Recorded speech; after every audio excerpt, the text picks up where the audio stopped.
जय हिंद दोस्तों। आज हम पढ़ेंगे लीनियर अलजेब्रा जो बीएससी मैथमेटिक्स का टॉपिक है और बीएससी मैथमेटिक्स का टॉपिक है। और दूसरी बात ये कि हम सबसे पहले इसमें स्टार्ट करेंगे मैट्रिसेस।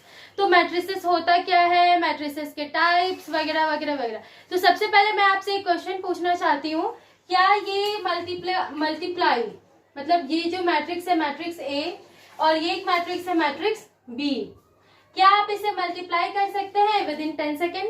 अगर नहीं तो मेरे साथ बने रहिए और आगे की वीडियो में हम इसके बारे में डिटेल में बात करते हैं। तो सबसे पहले इसको मल्टीप्लाई करने से पहले हम सबसे पहले जानते हैं मैट्रिसेस होता क्या है, उसके टाइप्स और उसके बारे में उसकी पूरी प्रॉपर्टीज।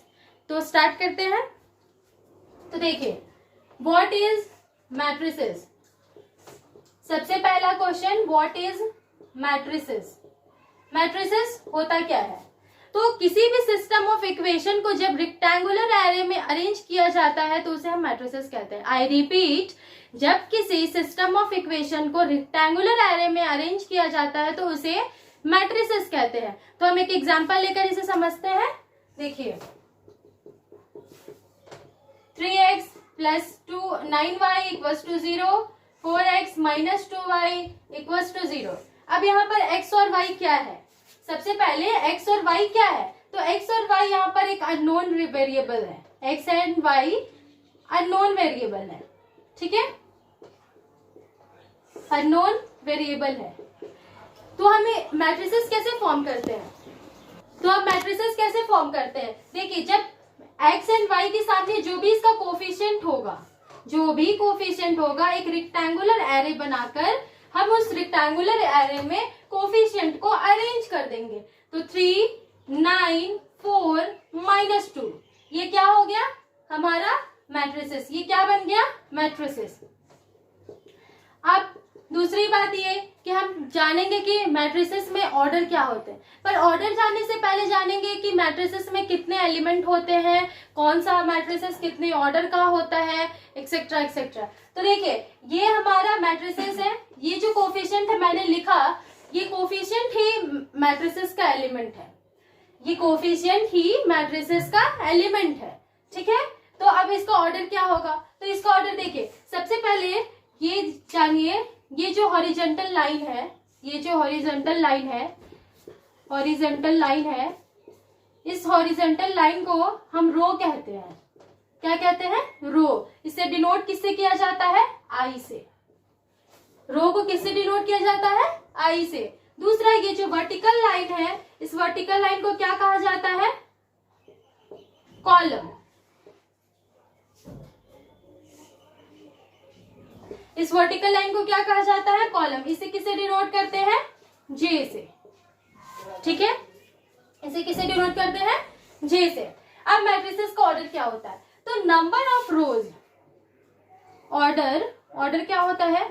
तो number of rose into number of columns, number of rose into number of columns. तो नंबर ऑफ रोज कितने हैं? 1, 2 नंबर है रोज के, और कॉलम कितने हैं? 1, 2। तो ये क्या हो गया? मैट्रिसेस का ऑर्डर। तो मैट्रिसेस का ऑर्डर फाइंड करने के लिए अब हम एक दूसरा एग्जांपल लेते हैं। ये देखिए, 2, 3, 7, 8, 9, 7, ये मैंने एक मैट्रिक्स ले लिया। अब इसमें कितने नंबर ऑफ रोज है? 1, 2, 3, 4 हो गया। रो कितने, कॉलम कितने हैं? 1, 2। तो ऑर्डर कितना हो गया? 4 into 2। बात समझ में आया? अब नेक्स्ट कि मैट्रिसेस का एलिमेंट क्या होता है, तो इसका कोफिशिएंट जो मैंने इस मैट्रिक्स में लिखा हुआ है नंबर्स, यही मैट्रिसेस के एलिमेंट होंगे। अब कोई ऑर्डर दे देगा, क्वेश्चन में ऑर्डर रहेगा। अब पूछेगा कि मैट्रिसेस के कितने एलिमेंट होते हैं, तो आपका आंसर क्या होगा? तो इस ऑर्डर को सिंपली मल्टीप्लाई कर देना। 4 into 2 कितने एलिमेंट्स हो गए? 8, ठीक है। तो ये यहां से भी आप मैट्रिसेस का एलिमेंट फाइंड कर सकते हैं। अब देखिए, जानते हैं टाइप्स ऑफ मैट्रिसेस। मैट्रिसेस के कितने टाइप होते हैं और उन सारे मैट्रिसेस के टाइप की प्रॉपर्टियां देखिए। तो सबसे पहले आता है रो मैट्रिक्स। क्या आता है? Row matrix. दूसरा क्या आता है? Column matrix. Column matrix. तीसरा क्या आता है? Unit matrix. चौथा नल। पांचवा डायगोनल मैट्रिक्स। ये मैट्रिक्स ऐसे है जिनका हम हर दूसरे क्वेश्चन में इसका यूज करते हैं, पर कुछ मैट्रिक्स है स्क्यू मैट्रिक्स और जिसमें इंटरचेंज किया जाता है, हेर्मिटियन मैट्रिक्स।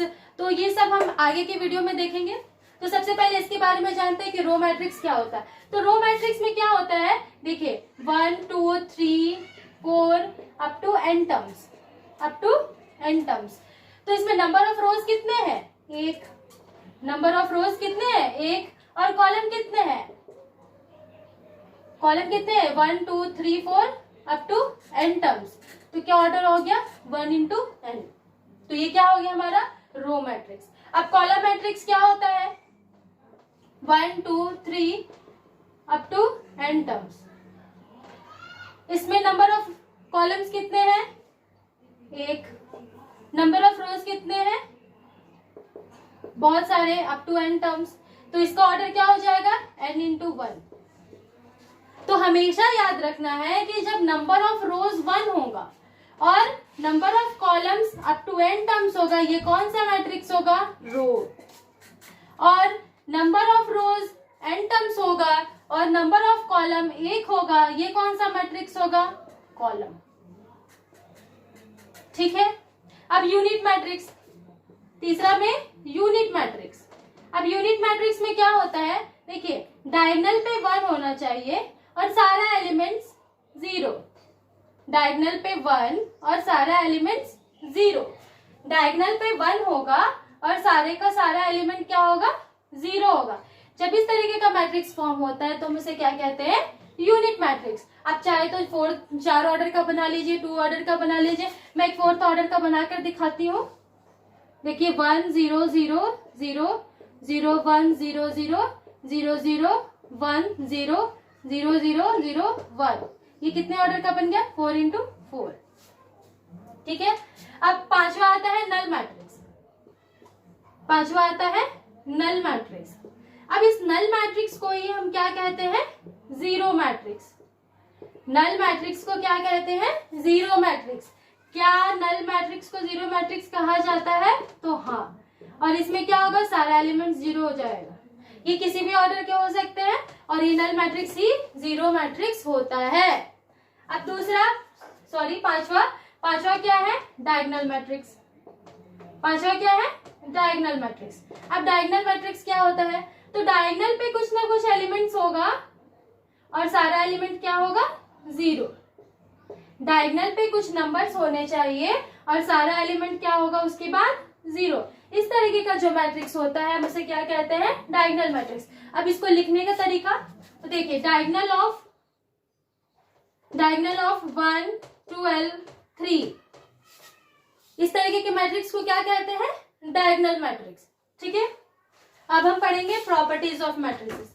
तो मैट्रिसेस का प्रॉपर्टी क्या होता है? तो देखिए सबसे पहला प्रॉपर्टी होता है ऐड और सब्ट्रैक्ट का, और दूसरा प्रॉपर्टी होता है मल्टीप्लाई का। मल्टीप्लाई में भी 2 टर्म होते हैं, पहला स्केलर और दूसरा जनरल। ठीक है, दूसरा जनरल। तो ऐड और सब्ट्रैक्ट के बारे में पहले जानते हैं। पहला क्या होगा? देखिए ये मैंने एक मैट्रिक्स ले लिया।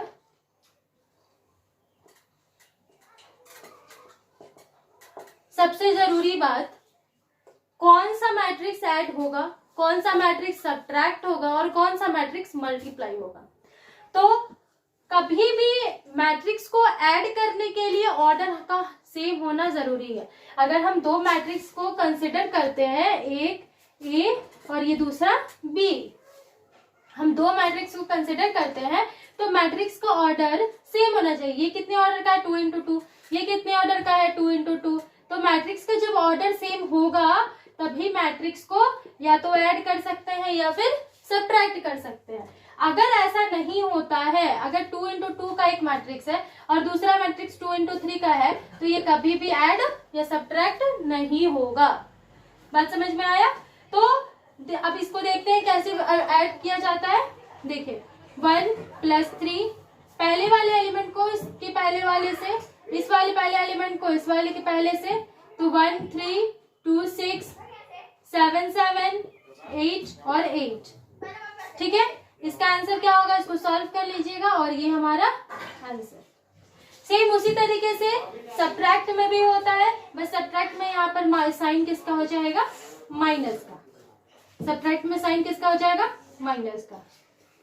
और फिर इसको सॉल्व कर लेंगे तो ये आंसर। ठीक है, अब दूसरा मल्टीप्लाई। मल्टीप्लाई करने के लिए क्या करेंगे, तो मल्टीप्लाई करने में हमको सबसे पहले देखना पड़ेगा कि कौन सा स्केलर है, कौन सा जनरल है।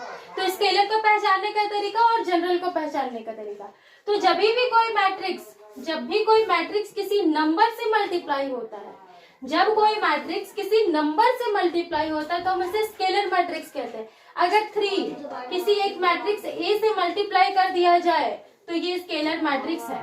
अगर 5 किसी एक मैट्रिक्स से मल्टीप्लाई कर दिया जाए तो एक स्केलर मैट्रिक्स है। जरूरी नहीं है कि ऑड नंबर होगा, कोई भी नंबर हो सकता है, 2 into a 4a 14a कुछ भी हो सकता है। तो जब किसी नंबर से किसी मैट्रिक्स को मल्टीप्लाई करते हैं तो उसे हम क्या कहते हैं, स्केलर मैट्रिक्स कहते हैं। ठीक है, एक एग्जांपल लेते हैं, 13 1 0 7 8 क्या हो जाएगा, 13 into 1 13, 13 into 0, फिर 13 into 7, 13 into 8 और इसको सॉल्व कर लीजिए, ये आपका आंसर। ठीक है, अब दूसरा जनरल की बारी, और यहीं पे हम अपना निंजा टेक्निक लगाएंगे। जब मैंने जिस ट्रिक की बात की थी वो इसी में हम सीखेंगे, तो प्लीज वीडियो को स्किप ना करें और वीडियो को पूरा देखें। तो चलिए स्टार्ट करते हैं जनरल के बारे में।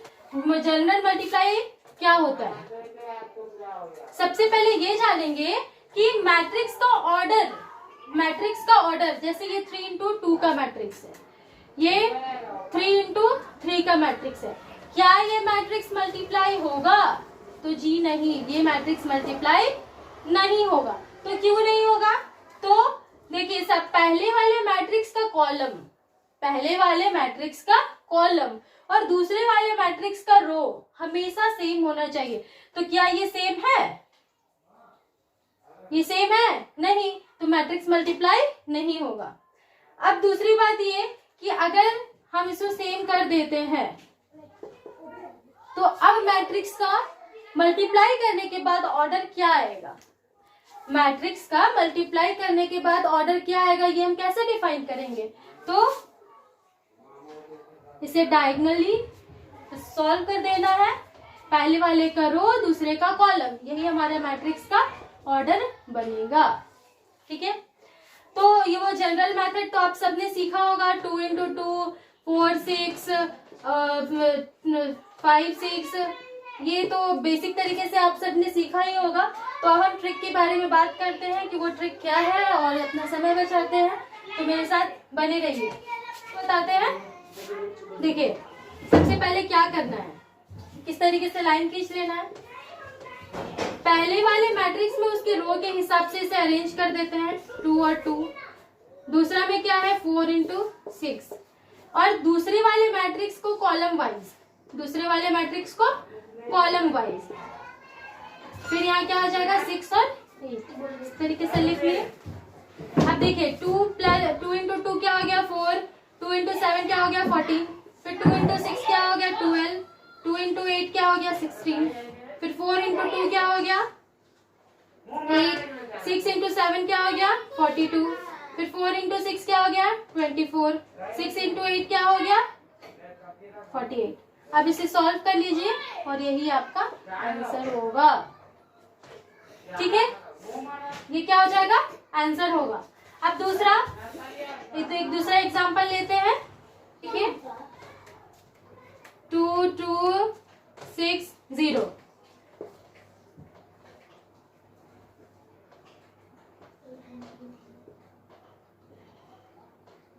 सबसे पहले इसका ऑर्डर चेक करिए, क्या ये मैट्रिक्स मल्टीप्लाई होगा। तो देखिए इसका क्या ऑर्डर है, 2 into 2, इसका क्या ऑर्डर है, 3 रो और 2 कॉलम, तो क्या ये मैट्रिक्स मल्टीप्लाई होगा, जी नहीं, ये मैट्रिक्स मल्टीप्लाई नहीं होगा। क्यों? क्योंकि इसका और रो कितना है 2, इसका कॉलम कितना है 2, इसका रो कितना है 3, ये दोनों सेम नहीं है। अगर सेम नहीं है तो ये मैट्रिक्स मल्टीप्लाई नहीं होगा। अगर हम कुछ इसे इस तरीके से कर दे तो क्या अब ये मैट्रिक्स मल्टीप्लाई होगा? तो इसका ऑर्डर कितना हो गया 2 रो 3 कॉलम। अब ये मैट्रिक्स मल्टीप्लाई होगा? तो हाँ, ये मैट्रिक्स मल्टीप्लाई होगा। 2 इंटू 2, 2 इंटू 3, क्या हो गया? दोनों का रो और कॉलम सेम, और दो ऑर्डर क्या हो जाएगा 2 इंटू 3 का, 2 इंटू 3 का, और एलिमेंट्स कितने आएंगे 6। ठीक है, तो हम एक समझते हैं। देखिए, पहले में रो वाइज, कॉलम वाइज, एकदम जैसे ग्राफ बनाया जाता है ना, कोऑर्डिनेट को देखा जाता है, एकदम उसी तरीके से करना है। 1 और 3, अब सिंपली से मल्टीप्लाई कर देना है। 2 into 2 4, 2 into 6 12, 2 into 1 2, 2 into 6 12, 2 into 1 2, और 2 इंटू 3 6। ठीक है, फिर 6 into 2 12, plus 0 plus 6 plus 0 plus 6 plus 0। अब इसे सॉल्व कर लीजिए और यही हमारा आंसर हो जाएगा। 12 और 4 16, 12 2 14, और 2 6 8, 6 12, ये हमारा आंसर हो गया। और यही हो गया हमारा निंजा टेक्निक, जो मैट्रिक्स को मल्टीप्लाई करने के आप कम समय में कर सकते हैं। तो आगे की वीडियो में मैं पढ़ाऊंगी आप सभी को डिटर्मिनेंट्स, इनवर्स निकालना और रैंक ऑफ मैट्रिसेस। तो आप सभी हमारे साथ बने रहें और हमें सपोर्ट करें। Thank you.